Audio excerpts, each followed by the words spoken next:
Hello everyone, তো দেখতেই পাচ্ছ এই যে আমাদের এটা বসে রয়েছে আমাদের লিলি। এই আমাদের ঘরের বিড়াল না, বাইরেরই বিড়াল, কিন্তু ওর অমনি ক্ষতি হয়েছে কারণ পায়ে পোকা হয়ে গেছিলো। তার জন্য আমরা 5 দিন পর খুঁজে পেয়েছিলাম। তো এটা ওর বাচ্চা, ও 5 দিন পর পেয়েছে ওর মাকে।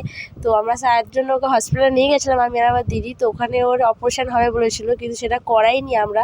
তো ওর ড্রেসিং হচ্ছিল।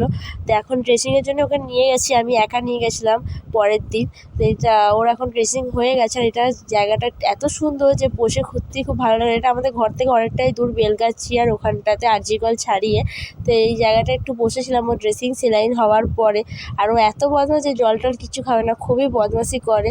শুধু এখন সবাই প্রে করে যাতে তাড়াতাড়ি ওর পাটা ঠিক হয়ে যায়, অপারেশন করাতে না হয়। বলেছে ড্রেসিং করে করে ঠিক হয়ে যাবে, অপারেশনটা না করালেও হবে। তো এটাই প্রে করো, এখনও দৌড়াদৌড়ি করতে হচ্ছে ওর পেছনে অনেক। আমি এখানে এখন বসে আছি, সবে ওর মাত্র ড্রেসিং হয়েছে। ওকে একটু জল খাওয়াবো, খাচ্ছে না, জল অল্প খেয়েছে। আর একটু ট্রিটস দিয়েছিলাম, খেয়েছে। এবার জলটা ওকে খাইয়ে আমিও যাবো বাসে করে। এত শরীর খারাপ লাগছে, সেই সকালে এসেছি আর শরীর যেন চলছে না আমার, এত মাথা টাথা ব্যথা। ও জল দিচ্ছি, ও জল খাবে না। জলটা খাও লিলি, এত দূর নিয়ে যাবো, শুধু জলগুলো নষ্ট করছে, কিচ্ছু খাচ্ছে না, কি বলবো।